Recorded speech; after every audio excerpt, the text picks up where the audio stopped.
President Akufo-Addo and heads of state and government from 30 African countries have resolved to ensure economic growth in their respective countries at the just-ended 27th Africa-France Summit held in Bamako, Mali. The leaders agreed to champion a more inclusive economy which will ensure job creation for the youth. The France-Africa Summit is aimed at enhancing the integration process, collective action and cooperation for the common good of participating countries. At the Bamako Summit, heads of state agreed to the framework of the International Sustainable Development Agenda, the Addis Ababa Action Agenda on Financing for Development, the United Nations Sustainable Development Goals, the Paris Agreement on Climate Change, and the African Union's Agenda 2063.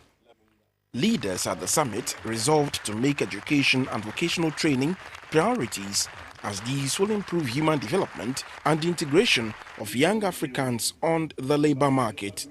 They also agreed to strengthen the management of education systems on the continent by focusing on quality, particularly by putting in place efficient training and assessment policies. The heads of state appealed to the international partners to increase their support for the sectors of education and vocational training in Africa. The communique also stressed the importance of mobility and the movement of skills on the continent in order to encourage economic dynamism and innovation.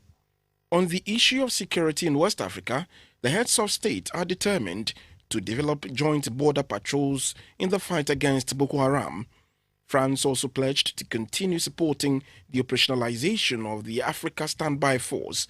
President François Hollande pledged development assistance of 20 million euros to participating countries by 2018. The president, Akufo-Addo, was accompanied by the First Lady, Mrs. Rebecca Akufo-Addo, Minister-designate for Foreign Affairs, Madam Shalia Yokobuche, Minister-designate for National Security, Mr. Albert Kandapa, Acting Secretary to the President, Nana Bedieto Asante, and Acting Director of Communications, Mr. Eugene Ahin.